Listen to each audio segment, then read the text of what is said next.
Hello everyone. तो अभी आप सबका बहुत एक इम्पॉर्टेंट क्वेश्चन आता है कि अभी जून शुरू हो चुका है और हमें अपने बच्चों की सैनिक स्कूल या आरएमएस की प्रिपरेशन कब से स्टार्ट करनी चाहिए थी? क्या अभी करा जा सकता है? क्या अभी बहुत लेट हो गई हैं?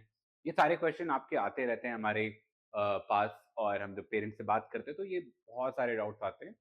तो लेट मी एक्सप्लेन कि क्या अभी जब जो हमारे पास 8 महीने बचे हुए सैनिक स्कूल के या 7 महीने बचे हुए, क्या उसमें प्रिपरेशन करी जा सकती है सैनिक स्कूल की?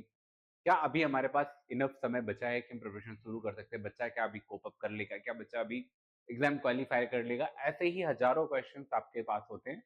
उन सब का सॉल्यूशन, उन सब का आंसर देने के लिए मैं आया हूँ। नमस्कार, मेरा नाम है ब्रजेश और आज हम बात करने वाले हैं कि क्या अभी जून के महीने से प्रिपरेशन करके जो हमारे पास 7 मंथ का समय बचता है हमारे पास, क्या उन 7 मंथ्स में बच्चा आपका सैनिक स्कूल एग्ज़ाम क्लियर कर सकता है या नहीं? बहुत छोटा-सा वीडियो है, बहुत थोड़ा समय लगेगा इसमें। आप ज़रूर ध्यान से देखिएगा इस वीडियो को। तो जैन आरएमएस का एग्ज़ाम जो होता है, वो होता है दिसंबर में, व्हाइल जो सैनिक स्कूल का एग्ज़ाम होता है, वो होता है जैन में, मिड जैन, है ना? मिड में, जैन के मिड में होता है सैनिक स्कूल का एग्ज़ाम, चाहे वो सैनिक स्कूल 6th हो या 9th हो, बोथ एग्ज़ाम्स ऐसे होते हैं। अब अभी हमारे पास जो समय बचा हुआ है, वो लगभग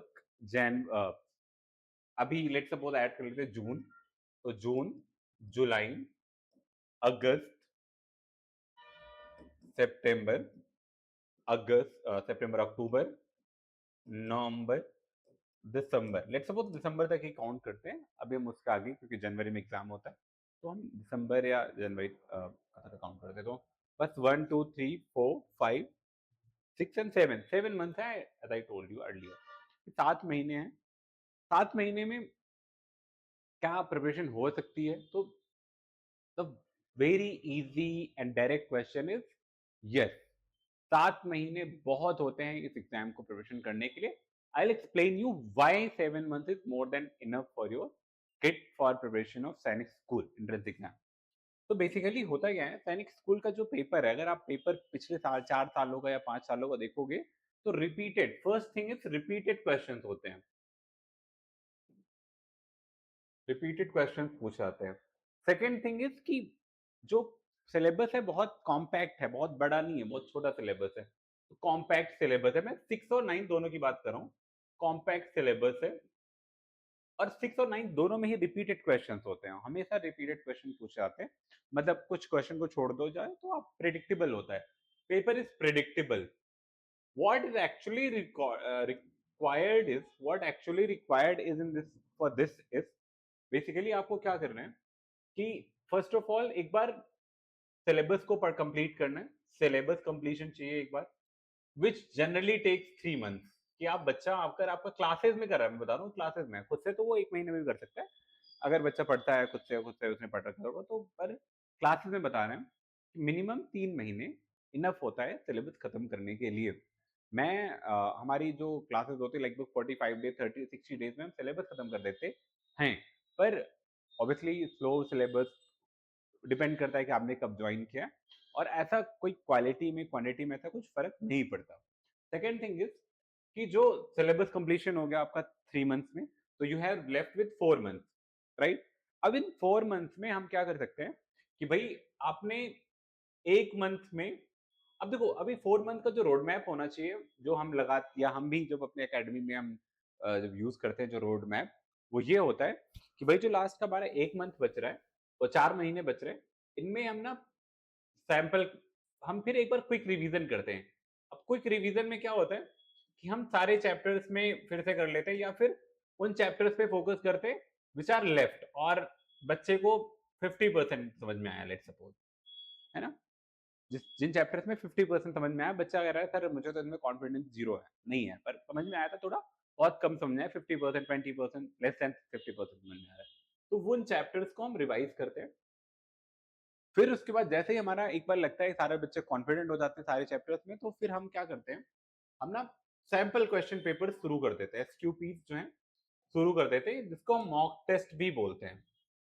तो मॉक टेस्ट आप शुरू कर सकते हो उसके बाद। मॉक टेस्ट अगर आप शुरू कर देते हो, मॉक टेस्ट में 30 मॉक टेस्ट या 40 मॉक टेस्ट या 10 मॉक टेस्ट भी वैसे मोर देन इनफ होते हैं। ज़्यादातर अकेडमीज 10 मॉक टेस्ट कराती हैं, हमारा जो है 30 मॉक टेस्ट कराते हैं, 30 मॉक टेस्ट कराते हैं, ठीक है? तो अभी 30 mock test sample question papers करना शुरू करता है, बच्चा 1 हफ्ते में 2 या 1 अगर 2 एसक्यूपीज़ सैंपल क्वेश्चन पेपर करता है। अब क्वेश्चन पेपर करना ही इम्पोर्टेंट नहीं है, पहली बात। ऐसा नहीं होता, अकेडमीज़ यही करते हैं अक्सर कि क्वेश्चन पेपर लेते हैं, बच्चा कर देता है, उसके बाद वो मार्क्स बता देते हैं, दैट्स इट। कोई एक्शन नहीं, कुछ नहीं। हमारा जो हम करते हैं, हम बच्चों को एनालाइज़ करते हैं, किस बच्चे में, कौन-सी चैप्टर में, कहाँ पे उसको मिस्टेक्स हो रही, कहाँ पे गलतियाँ कर रहा है। उनके बेसिस पे हम उनको करेक्ट करते हैं। उन चैप्टर पे हम और फोकस करते हैं, फिर से रिवीजन कराते हैं बच्चों को, एक्स्ट्रा क्लासेस लेते हैं उन बच्चों की। एक्स्ट्रा क्लासेस वैसे जरूरत भी नहीं पड़ती, पहले ही हो जाते। तो उन चैप्टर्स के हम एसक्यूपीज करते हैं, सैम्पल क्वेश्चन पेपर करते हैं, फिर उसके बाद जो वीक है, जो चैप्टर्स हैं, उनमें हम वापस काम क्वेश्चन करते हैं। सिमिलरली हम ऐसे ही 30 मॉक टेस्ट करते हैं, तो आपको 15 टाइम्स हम रिवीजन करा रहे हैं लगभग, जो बच्चों में जहाँ पे प्रॉब्लम्स हैं, तब कहीं जाके खत्म होता है। इसके बीच में